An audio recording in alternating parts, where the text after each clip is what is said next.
Well, hello, it's Dave here, fat lad on a bike, and these are the Knox Handroid Pods. These are the exoskeleton short versions of the Knox Handroids that you'll have seen before, and you may well remember, if you're a regular viewer, that I've been wearing these things now for 18 months or more. As you can see by the palms, they've seen some use. Run through them very quickly. Scaphoid protection here, and that basically means that they'll skid down the road rather than grab, and it's on both sides, on the base of the thumb and on the outside of the palm.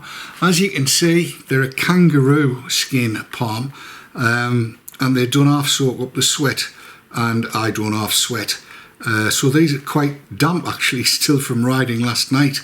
As you can see along here, there is a little, it's not rubber, it's actually leather that you can use for wiping off your visor, and it works very well. But this is what the real jiggery pokery is all about. These exoskeletal sort of things that are on the backs of the fingers, and the idea behind them is to stop you from being damaged. Now, when first I mentioned these while I was sitting on the bike, I said that I would show you why I wanted to make the best possible protection, if you like, for the hand. And here is the hand, and as you can see, that there finger doesn't match that one. It's shorter. It's not showing you very well there, but there you are, you can see the difference.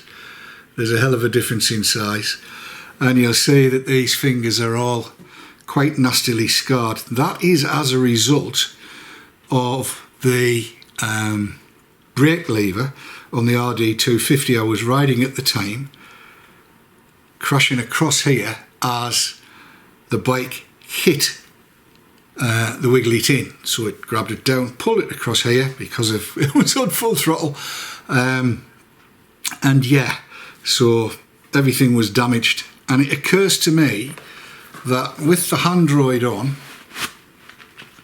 where a brake lever would come across, where the damage has occurred, that would soften any blow. In fact, I can thump things and it really doesn't hurt that much. Now these are version 3 Handroids. Let's just run you through how the whole thing comes together. So, as you would expect, on the inside you've got what is just about on every pair of gloves, the fastening bit that's going to stop from getting pulled off, and then you've got further protection up here via the boa system, which fastens the cuff in pretty much as tight as you like, and that will go under then your jacket, under your sleeve. Right, so let's talk about them a bit. Well, first off, let me say they have been my glove of choice. These Handroids have been Handroid pods, gloves, whatever. They've been my glove of choice for the last 18 months. I'll have done 10 or 12,000 miles in them. I'm trying to think how many miles I've done all told since I got them. In fact, it's 2 years. It's 2 years, not 18 months. 2 years I've been using these, and you can see, aside from them being filthy, which they are, and ingrained with fat lad sweat, and I sweat like a fat lad in a pie shop. Can't think why that would be. There's not a mark on them really, aside from the sweat. There's no dings, there's no nastiness, there's no nothing. They fit really well. Now, to be fair, they were tight when I got them, and they've slackened out nicely to fit to my hand exactly the way I want them. You know how on a glove you quite often get that little ruck of material? You kind of, hang on, I'll see if I can, I don't think I'll be able to demonstrate. When you grab on something, you get this slack bit of material, because the gloves have fit themselves to my hand, and mind, it only works when you've got them fastened with the fastener. As that comes on, I get no little ruck on the inside. There's no nasty little ridge in there to kind of make your palms feel upset. they just work. My fingers on these, and I'm effectively I'm a 9.5. The way let's do it in millimeters. You measure right the way around your hand, right? And when you've made the fist, let's take the glove off, David, and then they can see better. There's times I wonder, I do apologise, sometimes I am a complete idiot. But the idea is that you put a tape measure around, right? And then you make the fist and you measure where the tape measure meets over the back here, the widest part of your hand when you've made the fist. Now I measure around about 233, 234 millimetres. There's no point in getting that close because a large, right, is 245. So you get a large or an extra large if you're that size. If you want them to fit straight away, go a size above. Get them wet and let them shrink. If you want them to be an exact fit, get, in my case, 245. They'll get wet and they'll stretch a little bit because mine were tight when I got them. They'll stretch a little bit for to fit in nicely, and then they'll fit you perfectly. In actual fact, I think finger length is more important than the width around the hand, but that's just me because you can always tighten them in. The one thing, talking about finger length, the thumb is a little bit long for me. I can't get it so that my thumb's right at the end. That said, if my fingernail's gone long, and sometimes you need a snot hooker, it could do with being a bit shorter. The other fingers, that's, you can see where the marks are here, look. How it's brown to here, and then there's nothing because that finger end is too long.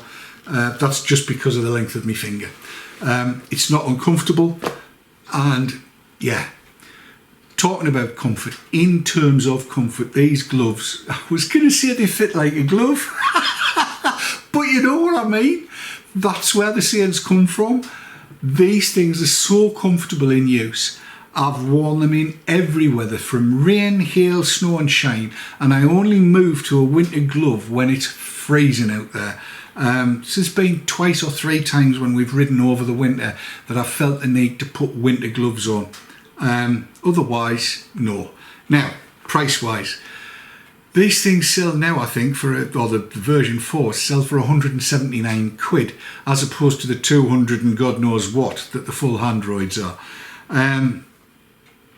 It seems like an awful lot of money until you contemplate that I've now had, I don't know, 4 or 5 pairs of gloves, ranging from, oh, they're cheap, to, oh my God, at full retail, quite a lot of which I've bought in the sale, to be honest. Would I buy pods again? Well, I'm trying to get a set of Handroids, so yes, I would. It seems like a lot of money until you put it over the course of the year. Now, I think these things will last me 5 or 6 years. I'm pretty sure they will, because like I say, there's not a mark on them, there's not a split in them, nothing. And I've got a friend who rides who's been through 2 pairs of gloves in the last 3 years because there's holes in them. No holes in these. They are wearing in and not wearing out is probably the easiest way to put it. The big question, of course, is this lot. Do you want to have the exoskeleton on your glove? Now, I don't think it shows that bad on the back of these. And as I've said, I like the fact that it's there. I think it's a damned good idea. I think it's keeping me less likely to happen something nasty. I love this little whitey leather bit that's down the side here. I absolutely love that. It's great for keeping your visor clear. I like the scaphoid protection. I like the feel of the palm, the kangaroo leather on the palm. I like the feel of the glove.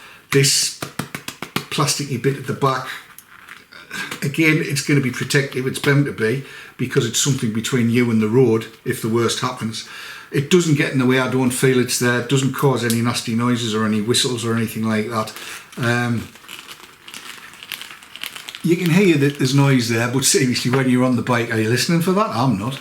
I find them comfortable. I think they're great. Yes, I would have another pair. Yes, I would buy another pair at the same price. Of course I would. I'd much prefer, honestly, if I could get them in red, white and blue, but then you know I'm stupid that way. I like me colours to match. Yeah, from me, it's a big thumbs up from that for the Handroid Pod. I prefer them to every other glove I've got. What can I tell you? And it's not because of the price that I paid. They just have turned out to be very comfortable, easy to use.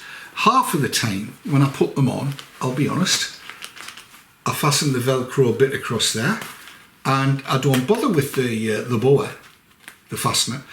And you know, you can fasten it in. Sometimes I fasten it, sometimes I don't bother. It doesn't really make a great deal of difference to me, but it's got protection, you know, here. You've got the leather of the glove. Getting them off, you just pull that up and the boa system comes away. In the new one, there isn't this Velcro bit. It all happens from the boa, and I'm hoping to get me mitts on a pair of either Handroids or Pods, and that might be at Motorcycle Live at the NEC in November. I'm going to get my mitts on a pair and see if I can find out which ones fit and which ones don't, and you know, I'll come back and let you know from there. But yes, I like the idea. They're dead comfortable in use, they're light, they're nice. Big thumbs up from me. If you found this useful, please do leave a comment down below, or subscribe, or give it a thumbs up, or whatever. There's a question: would you wear a pair of these, or do you think that the exoskeletal part is a step too far? Do you think they're too expensive? Why do you wear the gloves you wear? Indeed, what gloves do you wear? Please do let me know down there, because I'm interested. Bearing in mind, I'm not the world's most experienced biker. I haven't had the world's biggest collection of gear. I want to know what you think, so do tell me down below. It'll be a good idea. Anyway, leave us a thumbs up if you've enjoyed it, if you found it useful, and I will see you on the next video. In the meantime, stay lucky, get the shiny side up. See you next time. Thanks very much for watching.